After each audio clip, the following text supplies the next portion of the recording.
I took a pretty solid nap earlier. Okay.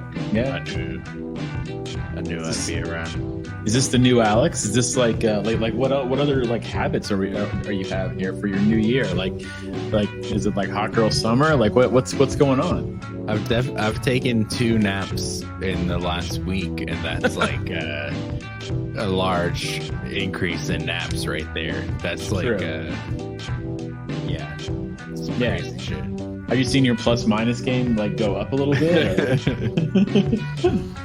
Oh man, fucking! I'm like that dude on the Hornets, like most improved candidate, right?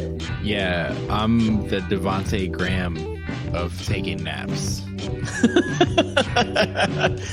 Man, I've been I got right now. I'm drinking this like mushroom hot chocolate, right?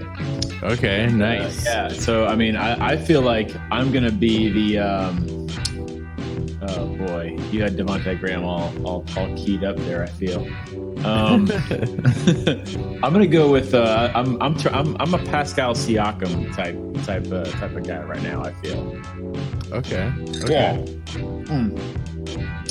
Yeah, tasty. Yeah, just he was undrafted, right? And pick him up. But he's surprising. He's surprised a lot of people. And then you go to the finals with him, and he's your second leading scorer. On a championship team.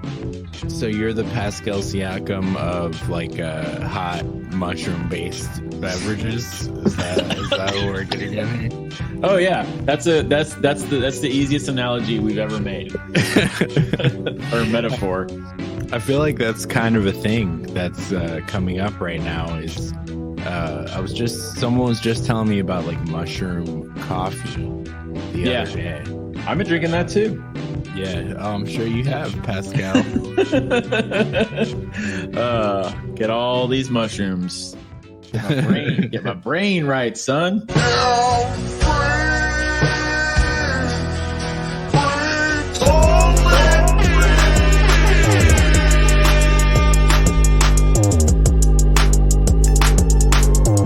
Welcome to Two Guys That Free Ball. My name. Cut it. Wait, quit it. Oh, fuck. Damn it. What is my name? Oh, shit. Fuck. I said, damn it. Welcome to Two Free Ballin' Boys. My name is John. Yo, what's up? It's Oh, Alex. Come on. You can't just exhale and sound 10 times cooler than me, you motherfucker. That was awesome. I'm like, my name is John. You're like, it's fucking Alex. Fuck you, man. Oh, it was bad timing. No, it was great timing. It worked out really well. Jesus Christ. I'm all like high strung over here with this mushroom hot chocolate, and you're you're just bro, just chill. Yeah, I mean, I've been drinking a glass of water. You know what I'm saying? Okay. Get fucked up on this water.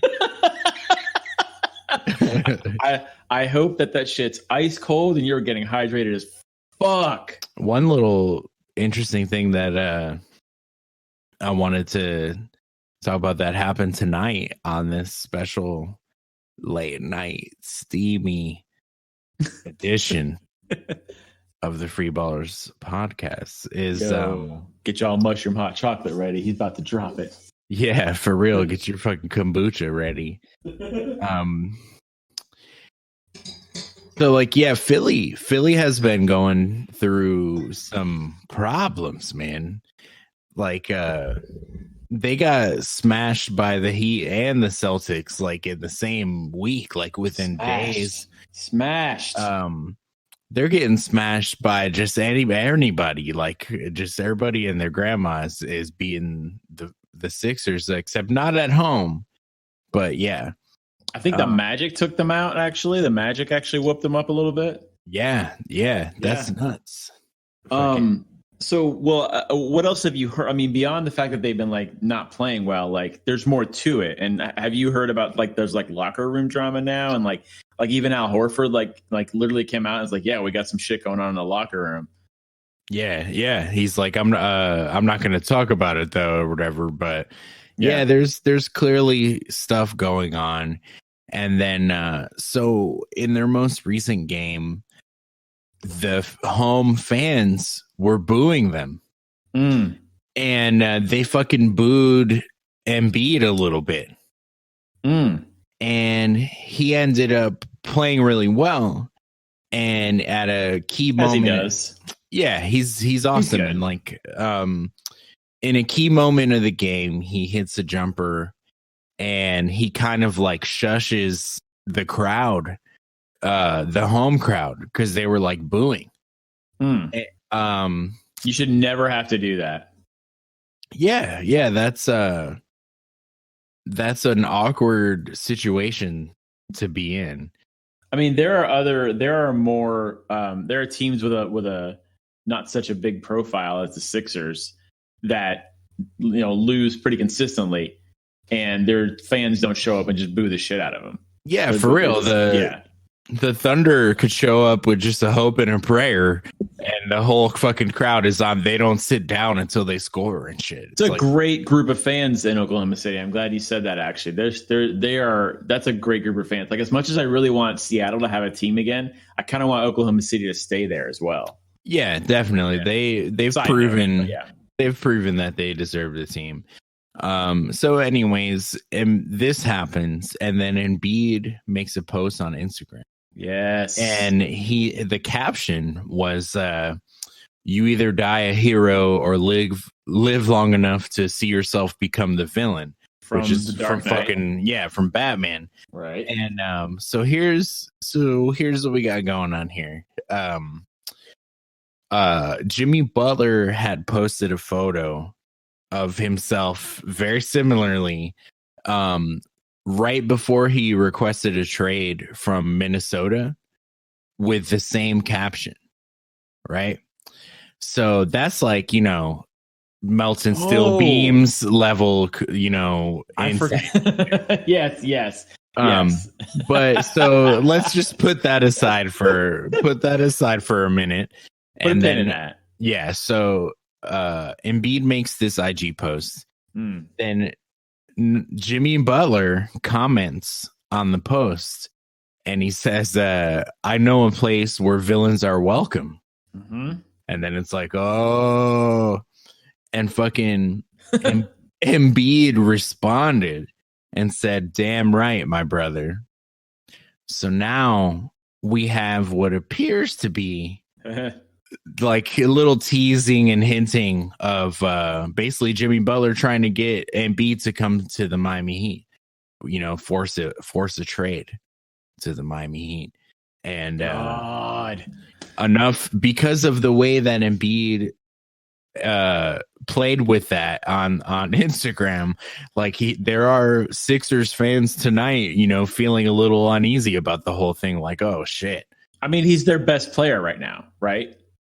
Yeah, pretty much. The only thing that goes against that a little bit would be that when he was hurt most recently, they were winning and they were looking really good with just Simmons, like running everything through him.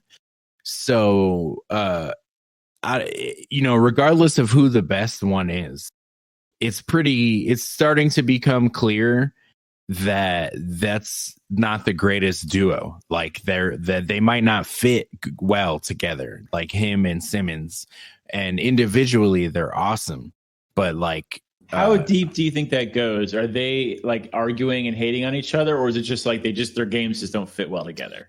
Yeah, see, that's the other thing. Going back to what you were saying about some of the statements made like to the media and everything, with like Horford and a lot of dudes on the team have said kind of cryptic hints that like something's going on.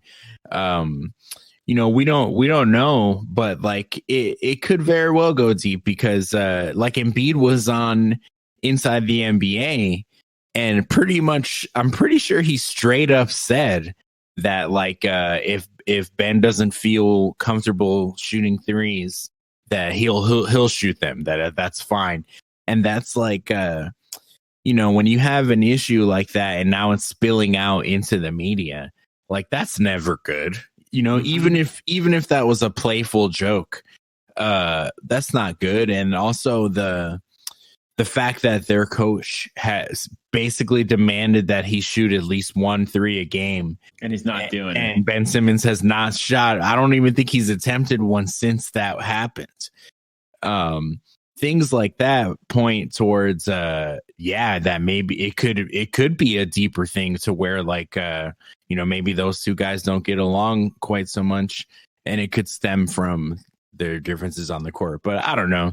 As far as we know, I haven't seen anything to like actually prove that, but I haven't seen anything to not prove it.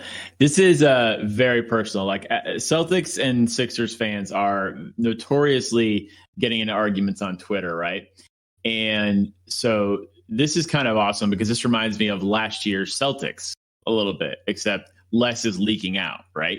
Like last year's Celtics, obviously, we're supposed to be really good. We're supposed to perform like number one in the East, and they underperformed, pretty badly, right? And turns out there was some like locker room shit with Kyrie Irving and all that nonsense. So that's what the 76ers are now with Horford on the team, which is kind of interesting because I thought he was supposed to go there to be like the calming presence, the mature elder statesman, the guy who can shoulder a little bit of the load off of Embiid when Embiid needs a rest, but he can also is a guiding presence to all the young players and stuff there. I mean, he's had deep runs in the playoffs with the Celtics and the Hawks, and he can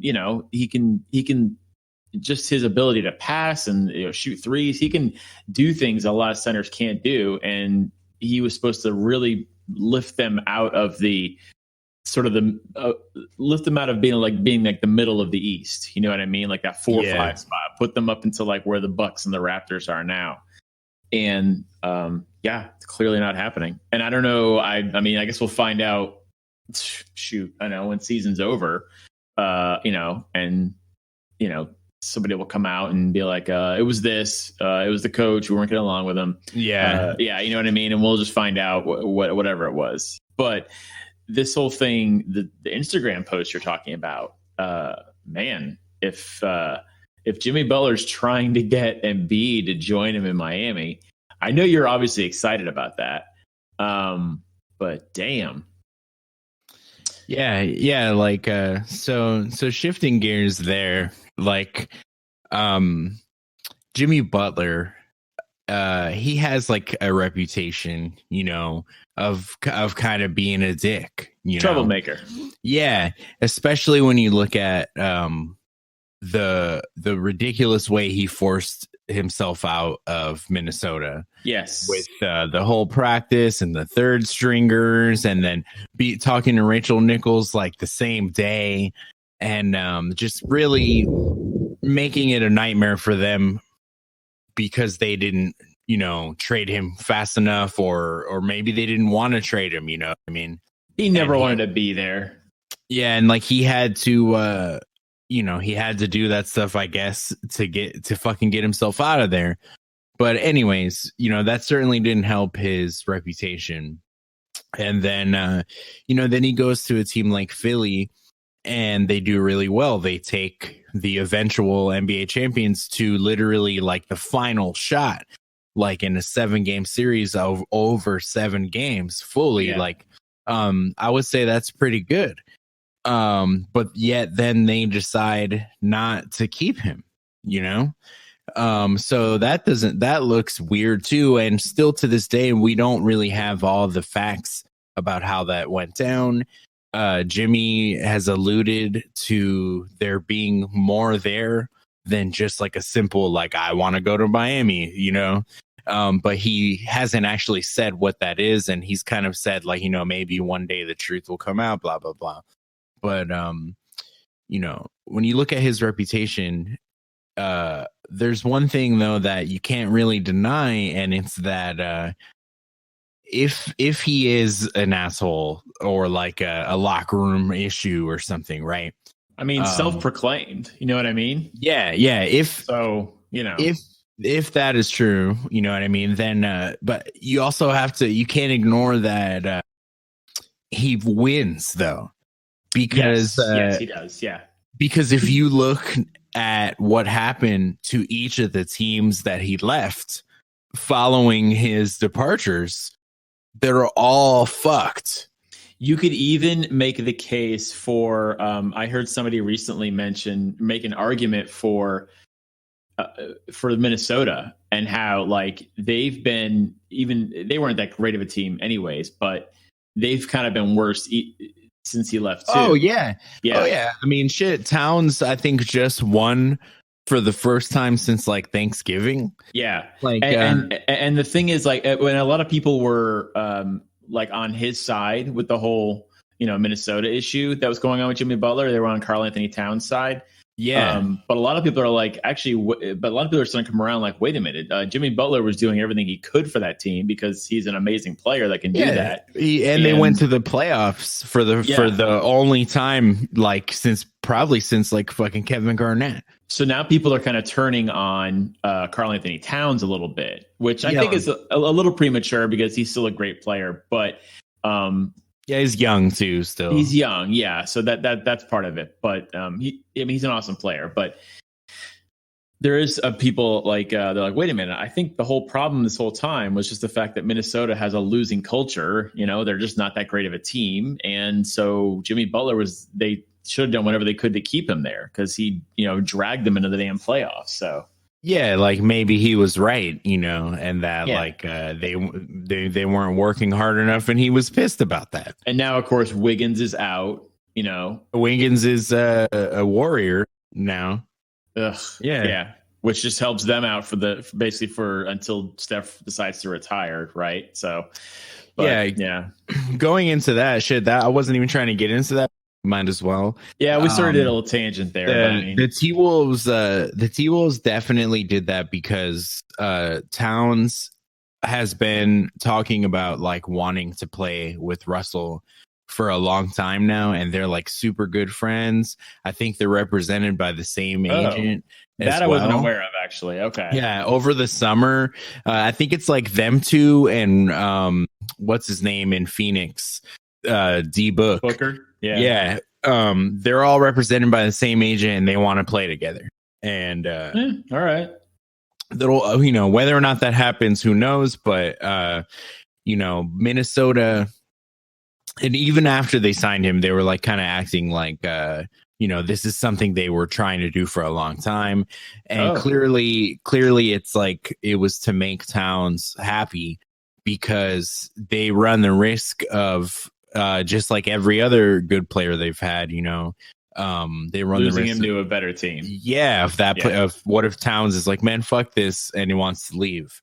There's always been Boston Celtics rumors out there with him. They're very, very mild, but I mean, yeah. But yeah, going back to Jimmy, like he left Chicago and they've been in disarray like ever since.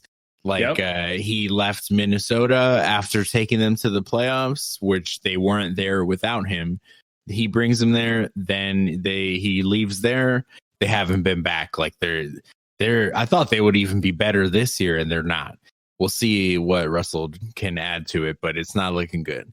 No. And then Philly, they were looking solid, and now without him, they don't look that good this season, No.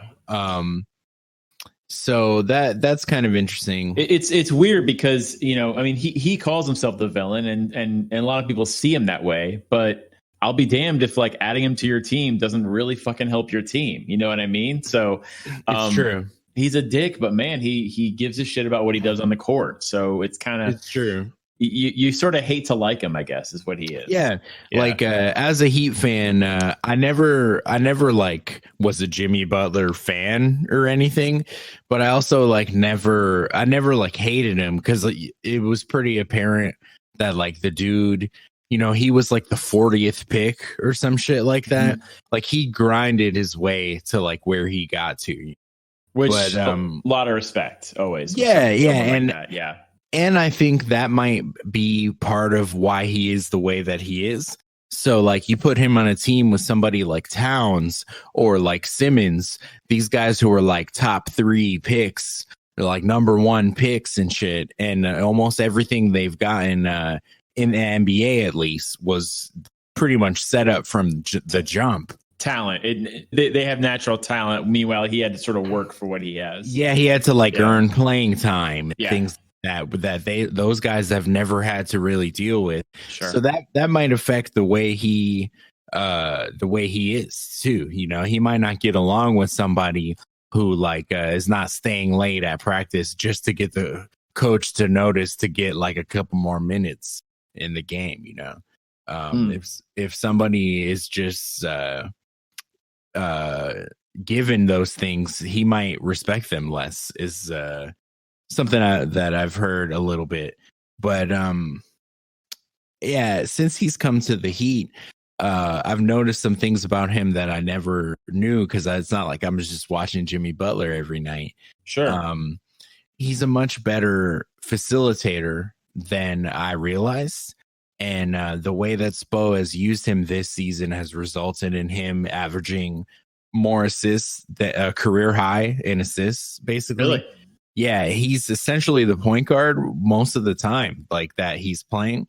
But the other thing I didn't realize about him is just his overall game, like, and the way he plays is so purely like to win.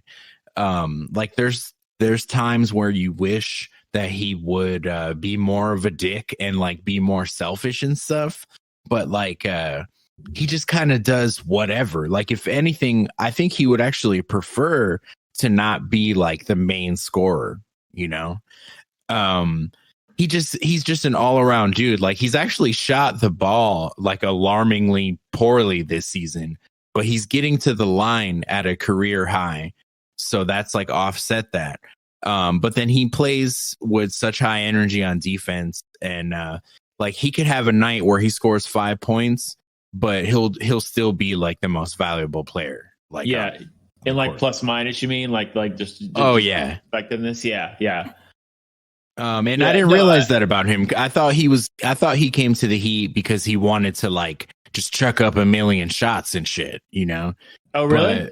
But yeah, I didn't realize that like I just didn't realize the way he played was so like team friendly. Like if I was a guy like Embiid or another free agent out there, or he's not a free agent to be, but if he gets disgruntled, then you got like a trade scenario there. But if I was a guy like that, he's a dude that if I really paid attention to the actual basketball, I would be like, oh shit, I could play with this dude, you know? Yeah. In a vacuum, he's just a guy you want on your team, plain and simple. You want him to be on your team no matter what. Yeah, for sure. But the verdict is still out on whether he is or is not like locker room cancer. Like he doesn't just like go in, destroy a team's chemistry, and then even though they're winning, destroy their chemistry and then just get the fuck out of there after pissing off everybody. Things are going well now, so it's like we can't just judge him off that. Like we'll have to see what happens. You know, what if they most certainly will like fall short in the playoffs, and then, you know, how does he take that and things, and just with time.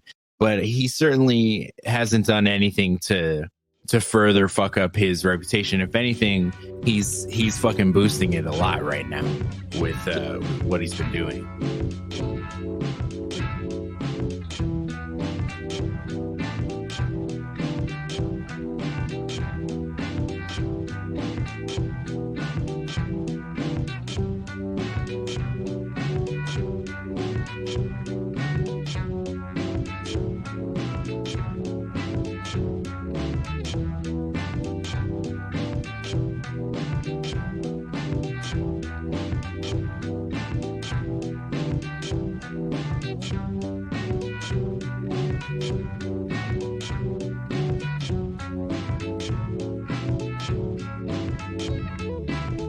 Jumping off of what you said about them falling short in the playoffs coming up here, I'm not going to get into the prediction game here, but like I saw somebody say that their prediction is that one of the Eastern Conference teams that makes the playoffs this year is going to unexpectedly just fall flat on their face. And I think I was logged in to Twitter as the Free Ballers podcast. Yeah. And I answered to this person. I didn't get an answer back, but it's fine. But I said to this person, hot take, it's probably going to be the Milwaukee Bucks. Yeah, I saw that. I have a feeling like their record, I'm looking at it right now, like standings, are crazy. 46-7, just an amazing win percent, and that's the best the Bucks have been in a long time. They right now have won 5 in a row. Toronto Raptors are the hottest team in the league, and they're second behind the Bucks right now. They really look fucking good. But yeah. I have this something, I don't know what it is. I can see them just like coming up against some team that just outplays them in the playoffs. I don't know who. I mean, if the playoffs started today, they're playing the Magic, and I feel like they got that one pretty easily. So if it's anything, it's they could fall. They could just unexpectedly hit some weird snag and just go out in the second round. Yeah. I mean, they haven't, losing to Toronto the way they did in the finals, the East Finals last year. Huge. That series was nowhere near as good as the Philly-Toronto series that went 7 games. Agreed. So that was kind of like a little bit like what you're saying. And so even though, like if the Heat went to the East Finals this year and lost, I would be like, hell yeah. Like ecstatic. Yeah. Yeah, like we did that shit. But for them, they're 4th right now. Like they'd have to play. I'm just going hypothetical off of what it looks like now. If the Heat were to make that Eastern Conference Finals, that means they're beating Philadelphia, which they could do, which after all the shit talking we did about Philadelphia, right? And then 4 and 5 plays the winner of the 1 and 8. So that means they'd have to beat the Bucks. So hypothetically, I mean, I predict the Bucks could lose in the second round. Super hot take, right? Yeah. And you just said you'd be super ecstatic if the Heat made it to the Eastern Conference Finals. Well, I mean, I'm saying Heat beat Bucks. I don't know. I mean, I just, it's out there. Yeah. It's in the universe, right? So yeah, I think like just the fact that they haven't had a strong performance yet. Like we haven't seen them make it to the finals, and like that East Finals last year, they didn't look. Kawhi kind of just played with them, and went to the finals. So it was kind of intimidating. Like though, I mean, like, well, not intimidating. What I meant to say is Giannis is like an intimidating guy. Like I feel like on any given night he can just drag the Bucks to beat any damn team in the league, which is kind of what's happening now. Yeah. Right. But Kawhi made him look like a bitch. It's true. In the Eastern Conference Finals last year, he just made him like he kind of made everyone forget about him and just pay attention to Kawhi. he made him look mortal, I guess is what it is. Yeah. So I think because of that, it still feels that way, like you can't count on them. But also because of that, I would be wary of counting them out because I feel like you those types of experiences are what propel you to move past that the next time you have the chance. And that probably sucked.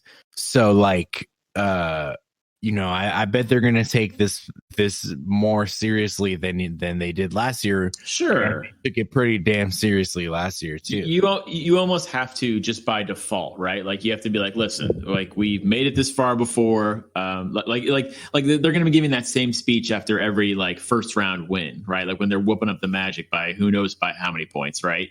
But listen, we got to take it one game at a time. It's just the first round. We're just trying to get to the second round. And then the second round, when they're, no offense, probably whooping up the Heat, they're going to be like, hey, listen, we got to take it one game at a time. We're just trying to get through the second round. Then, and then that's what every coach, like, listen, focus one game at a time. That's the best coaching advice like ever. It's simple and it's correct, right? It's the way you coach. Take it one game at a time. Just win this one, then on to the next one.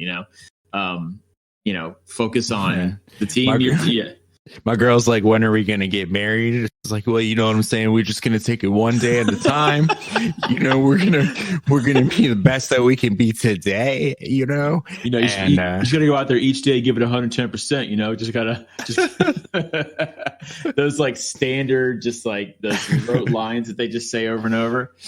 But I mean, you'll probably hear a lot of that shit, but they could still, I mean, I don't know. It's weird how I always thought it was weird that the Celtics beat them in game 1 and then and it made them look like I was like, damn, man, the Celtics can pull off this like upset. But then the Bucks just like manhandled them in the next like 4 games. And I was like, well, what the fuck was that? That was, in my opinion, Kyrie not showing up, to be honest, because he knew he was going to leave anyways. But and it's also because Milwaukee was just a better team. So but it's kind of interesting how they can be made to look mortal sometimes, and you do that enough times to them, and all of a sudden, you've got a playoff. You won a playoff series against them, and they actually. But you know what? After all this talk that we just did, they just picked up Marvin Williams, and it's like, the buyout market. Yeah, that's fucking huge. I know, and they also have the highest point differential. Yes. Which in the whole NBA, and it's not even close. Mm-hmm. They're at 12.1, and number 2 is actually Boston at 7.9. Yes, I mean, I wasn't going to say anything, but I'll let you say it. That's fine. Yeah, and then with the Lakers close behind at 7.2, mm-hmm.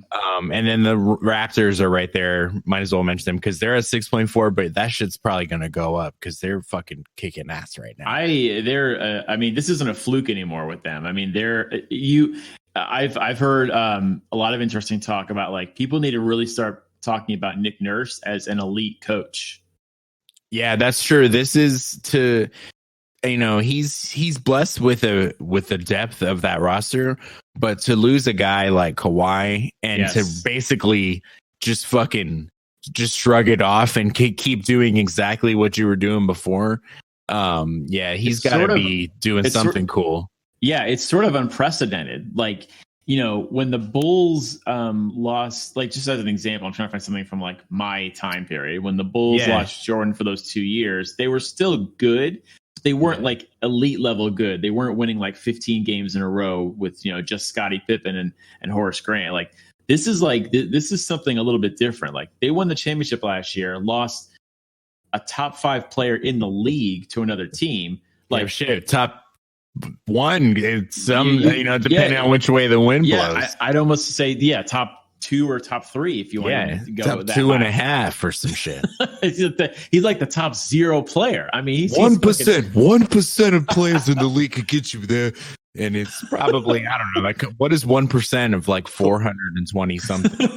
I don't know. Kawhi Leonard paid $0 in taxes last year, while all working middle class families paid more in taxes than Kawhi Leonard, and he's in the top 1%. That's just a mean hook shot, Mr. Kawhi, but you're gonna have to pay some tax. Oh, Bernie, go get him, Bernie. But anyways, yeah. So they're losing like a top 3 player in the league, and Nick Nurse is like, listen, we still got a lot of fucking talent here. Siakam is Siakam is probably even better. Siakam. That was good. But Siakam is actually may even be better than last year. I think he's improved a little bit, to be honest. Yeah, it's true. Because he's now their best player, essentially, right? Yeah, we basically need a most improved player award. Ooh, that's another award. Wow. We'll have an award for a guy who improved, but then we have another award for a guy who's improved on his improvement. Oh man. Well, Pascal. Luka's one of them. Ooh, that's good. Well, okay. Yeah, okay. All right. I see what you're saying. Because he was only a rookie, but still, like, he was so fucking good already that it's almost unfathomable to imagine like that, like, oh shit, you could be better than what you were. Like, what? Now he's putting up numbers that and they're comparing him to like, some of the greats, like you're like some of his numbers, like the little streaks he puts up and, are like Jordan, LeBron level. And you're like, oh, okay, damn, that's kind of nuts. Yeah. So, yeah. Somebody was speaking of Lucas, I guess if we're transitioning to that, they were showing him, I don't know if I was talking to you about this, but they were showing him in like a scrimmage game, right? Recently, just some like footage of him playing. And somebody commented on it saying he is not quick, right? Like he doesn't have speed or quickness on his side. When you watch him, he actually moves just slowly and methodically, right? Like he just has this weird, like, he can change speeds if he has to, but he's not necessarily, he doesn't have that like Kyrie Irving thing where he's going to just dribble the hell out of the ball and just go right the fuck around you. It's the same with like someone like James Harden. Yeah. He moves slowly, methodically. He's tricky. He just does things with his body and gets around you somehow. And you're like, damn, how did this guy fucking just do that just now? It's kind of crazy. Yeah. That's some in-depth analysis for you about Luka Doncic's game. And he's not quick. He's thick. You heard it here first. With all the C's. Fuck it, man. They're 7th in the West. I mean, I think we started the season predicting them as being 8th if they're lucky. And there you go. Yeah, it's gone a lot better than we thought for them. That's for sure. I thought it would it's just Luka, man. Like he's just so damn good. Yeah, it's insane. And he was already that good. So we're like, oh man, they're gonna be good, but not like this. Like they're ahead of schedule. So he's willing them to victories. Like playoffs start today, they play the Nuggets, and I could almost see an upset happening. Yeah, I don't want to play a team. It could just be Luka and random dudes off the streets. Like once it's in the playoffs, like, oh man, I would be terrified to play this man. Oh yeah, because he just wins. He's really good. Like plus, I feel like they kind of have KP like in their back pocket, like ready to go if like Luka decides to like shit the bed or something, which won't happen. But yeah, so it's true. Yeah, they definitely have fun times ahead. I don't think this is their year, but like I was saying with Milwaukee, like maybe we'll see Luka go through the agony of playoff defeat. And then sometimes that's what you need to fucking to make sure that you never feel that again. Yeah, that and Mark Cuban maybe put some pieces around him, better pieces, whatever. Build out a big 3 there of some kind, you know what I mean? So yeah, we'll see. They didn't really do anything of note other than they got Willie Cauley-Stein. That's he sort of highly underperformed with Golden State. I mean, at least I feel he did. I mean, I don't watch enough of their games to know, but I just feel like he's a great player. I mean, I would take him as a big man any day on my team. So I thought that was a great pickup for them. I don't know what happened with him in Oakland, but whatever. Actually, it's not even Oakland. I'm sorry, it's San Fran. But yeah, I don't know what happened with him on Golden State or with the Dubs, but he underperformed like really, really badly, I feel. Yeah, I know. I think he would have done better. I don't think he got to play with like the full strength Warriors, because I think that he was only on the team this year. So I think he's the type of guy that he would have looked a lot better if he got to play on a winning team. So he could do like, he could be the guy out there getting all the scraps. Like, because I think he'd be good at that. Like just getting offensive rebounds and like hasn't had a play drawn for him, but somehow he's got 11 points type of shit. Yeah. Semi hot take here. Do you sort of miss like I like the way like the league looks right now with all these interesting, the Lakers. I don't like seeing the Lakers at the top, but whatever, they earned it. Whatever, they got the right players.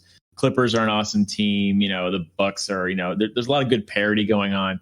Do you kind of miss the Warriors not being a powerful team in the West right now, like competing with all the other ones? Like just their presence in being a contender and stuff? Hell nah. No, really? Okay. And the way I feel is things have returned to like how they normally would be. Yeah. This is like the way I remember the Warriors. Yeah, this is the fucking Warriors. It's the bottom of the West. Yeah, and when they do well, it's like really cute and like you want to root for them and stuff. Like not the way it just was, where it's like fucking the evil empire, like they're unbeatable. PC's iPhone. Oh, my bad. Oh man. Damn, dude. Anyways, I didn't realize you had company. You know what I'm saying? Her name's Alexa, and oh, sorry, damn it, damn, dude, she's good. She didn't answer. Anyways, this is what I remember of the Warriors always being 30 games under 500. And actually, like I'm hearing, like I sit around, I talk about this on every episode, I think, but their fans out here are just like some of the like they don't know. I swear, a lot of them don't know shit about basketball. And like I heard this one lady, like this one like middle-aged lady that sits a little like 10 feet away from me at work, and she's just like she's like, did they trade D'Angelo Russell? She's got like a lunch lady voice, she sounds like she should be driving a school bus. She's like, did they trade D'Angelo Russell? I love D'Angelo Russell. I'm like a solid NBA fan, and I'm like, I knew they were gonna fucking trade him like as soon as they got him. He was trade bait. That dude was trade bait from the beginning. And I'm like, this fucking bitch. No, I mean, no, not really. But like, I'm just like, that's all their fans though. They're like, he was playing so well. It's like, yeah, but they're 30 games under 500 and they're talking about bringing Steph back. And I'm like, they're not going to bring Steph back. And his hands probably isn't even injured anymore. They're not going to bring him back for a hopeless season. Just to get in some playing time. That's ridiculous. The dude can probably play right now, and they're just not doing it. He's like, oh man, my hand is so hurt, and he's like doing 11 hit combos on Mortal Kombat and shit, like pushing all the fucking buttons and shit. Get over here! Like, damn, Steph, that's some good button mash in there. Fucking destroying Mavis Beacon teaches typing, like. Absolutely murdering the top scorer. Man. Rumors have it Steph's up to 89 words a minute.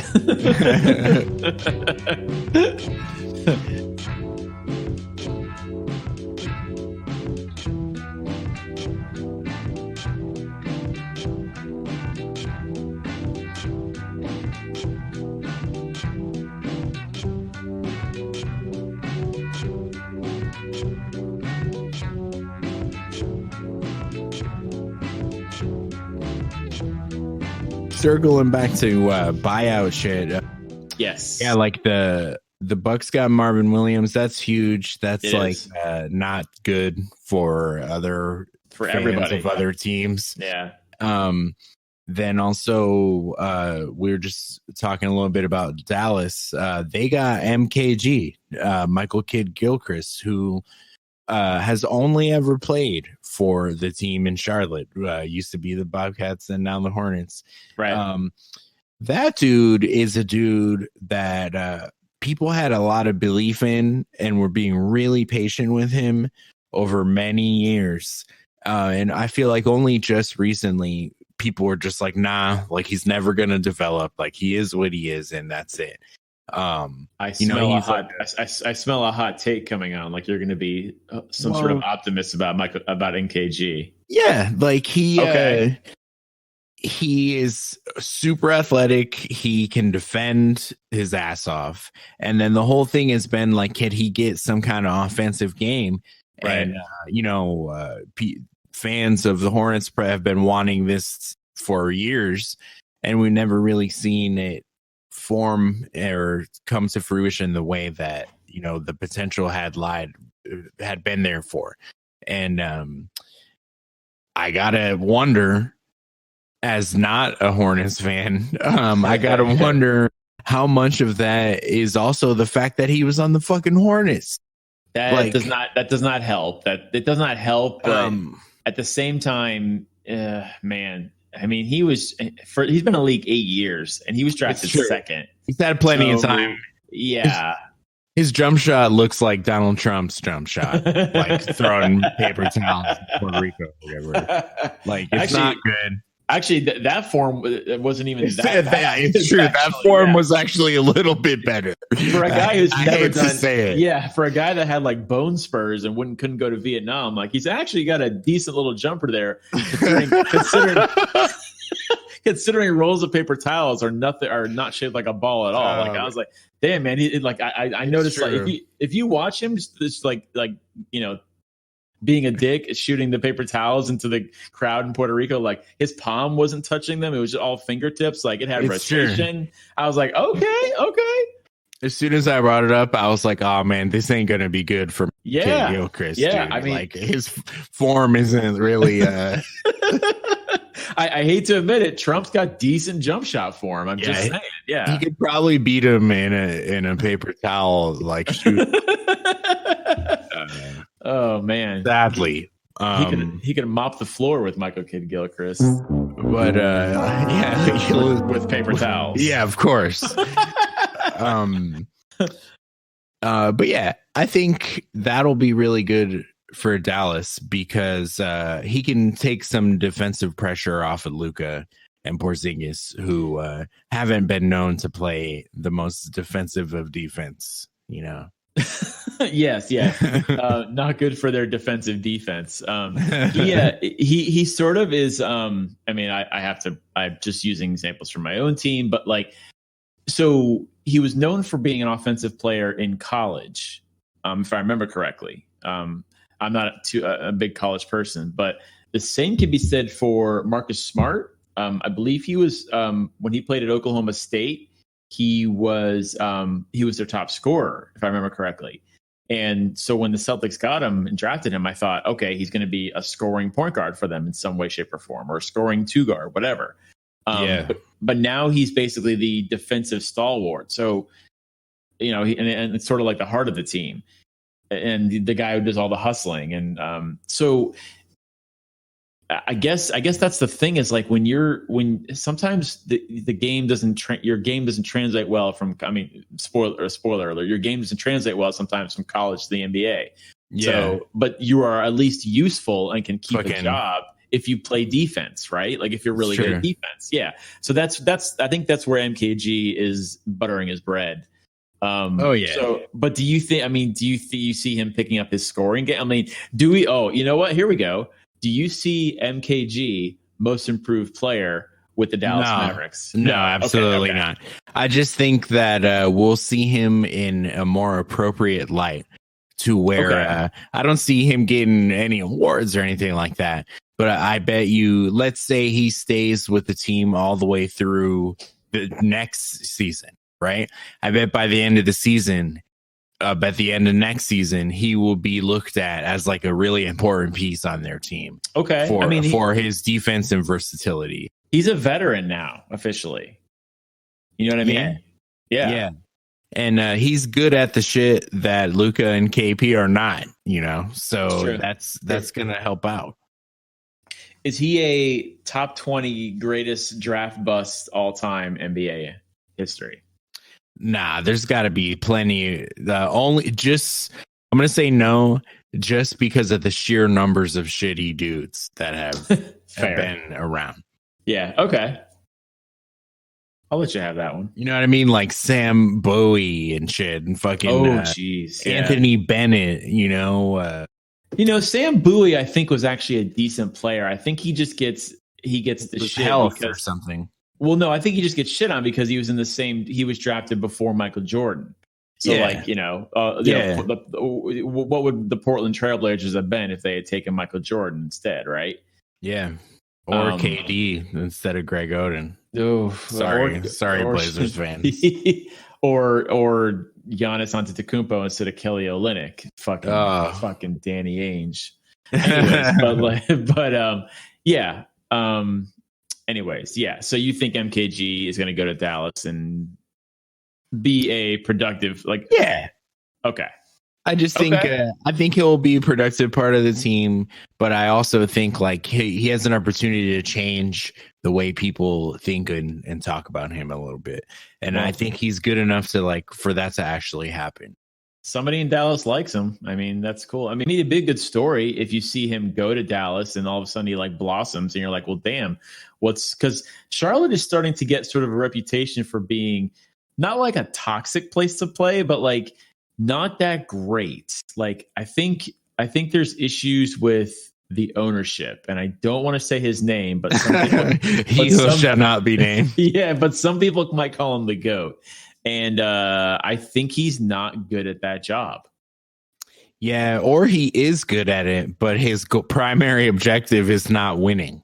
You know what I mean? Okay. Yeah, if he's trying to keep them out of the playoffs, he's doing a great job. Yeah, or just make money or something. Yeah, you know? Yeah. Well, in that case, then he's winning that. But something there's something off there. I mean, I don't know. It's not, I agree. It's not a huge issue, but you know, you kind of wanted to lock down Kemba and not lose him into free agency. I feel like that's a common sense decision to make as an owner of a team. Agreed.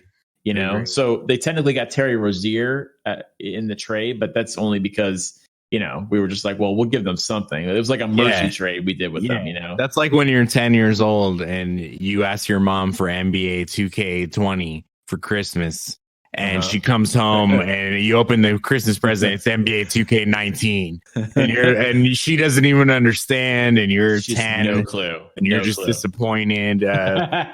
Terry Rozier is like 2K19, and fucking Kemba's 2K20. It's like for a small basketball fan. It's like when you're out with your mom and you're like, Mom, can we stop off and get Kemba Walker? And she's like, man, we got Kemba Walker at home, and it's fucking Terry Rozier. Come on. He's going to make a bad decision. Yeah. And then Terry Rozier's just like, how come they don't want me, man? Too scary, bro. You're too fucking scary. Scary Terry. Oh, man. That was hot shit for a minute. You just don't know. Yeah, no, I mean, I like Terry Rozier. I wouldn't pay him a boatload of money and let Kemba Walker walk out on my whole shit. Absolutely not. Absolutely not. I think they legit had high hopes for Terry Rozier. I really do. Yeah, maybe. I mean, shit. Or, he's just like he's a true value Kemba Walker, like. Yeah. He's discount Kemba Walker. He's the Kemba Walker that you have at home. Yeah. Oh man, I gotta put a slice of Wonder Bread around my hot dog, man. Fuck y'all. Yeah, it's bullshit. This is fucking fried bologna. For real. That's Terry Rozier. Terry Rozier is the fried bologna of the NBA. Oh man, we hit up a lot of like teams we've never talked about before. Actually, I feel. Yeah, it's good. It's good to pick up those rocks and see what kind of bugs are crawling under there. Living in Texas now, man. That's just how you got to talk, No, you pick up a few rocks, see what kind of bugs are crawling up underneath under there. There's a lot of fucking bugs wriggling around in Philadelphia, man.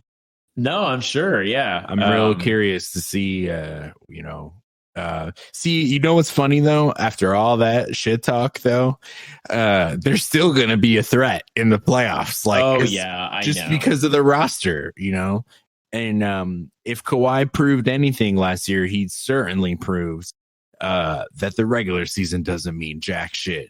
True. He barely played, and it's like, oh, what about the chemistry and just whatever? He just showed up in the playoffs like, all right, let's play for real. Like those are when you have one of those two guys, yes, the regular season doesn't matter. You can just turn it on in the playoffs, and that's cool. But Philly doesn't have that kind of. True. Philly has talent, and Philly, if they applied themselves, that's what they are. They're that student that has potential but doesn't fucking apply themselves. You know what I mean? True. They're the one that they're like misbehaving in the back of the class, and teachers like, if you just paid attention, you have so much potential.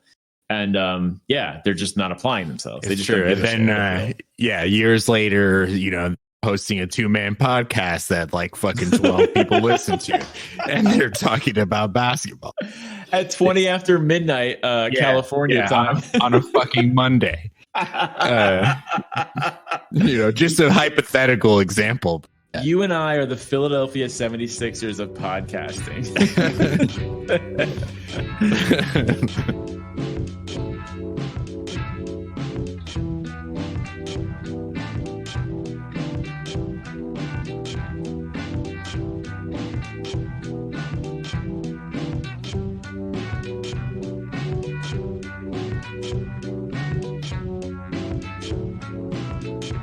Oh, man. Well, Alex, I hope you live long enough to become the villain, though. I bless you with that. I think think that's a good blessing, because I want you to live long, but maybe not become a prosper. Villain. Yeah. Well, yeah, John, it's been real. I think we've uncovered enough wriggly worms for. Let's put these rocks back down where we found them, if you know what I mean. Yeah, let's send these horses out to pasture. I don't even know what that means, dude. I don't even know what that means. I think that means you put a horse out and let it go fuck. Basically, you're just like, are they going to eat, or are they just going to have fun in the open space? I think it means the horse gets to stop running, gets to just go out into the grasslands and go fuck and eat grass all day. I mean, and also horses might not even be the animal in that phrase. I think you're thinking of cows, aren't you? It could be cows. Yeah, it could be cows. It could be goats. Sam, you are not meant for Texas. You've been out there for like 8 years or some shit, right? It's been about 5, but yeah. Okay. Definitely coming from South Florida. Sometimes I feel like a lizard and shit. Like I got to be in my exact climate, like to survive. And because I don't see no lizards around here that much. Interesting. Oh, you mean like like in Florida, there's just like salamanders everywhere, right? Those things. Yeah. I mean, I'm sure there's lizards here and shit, but no, I identify with the lack of them. Okay, yeah. Well, you look at all them bats out there in Austin. It's true. I'm slowly turning into like a bat or like an armadillo or some shit. Armadillo. I'm just gonna turn into straight oil.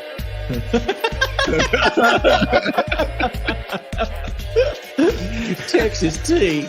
Yeah. Oh, awesome. Well, I hope you live long enough to become straight oil. Yeah, a big vat of oil, like with a little breakfast taco on top of it. Oh, that's awesome. That's good. The Batman. Yep. That's solid.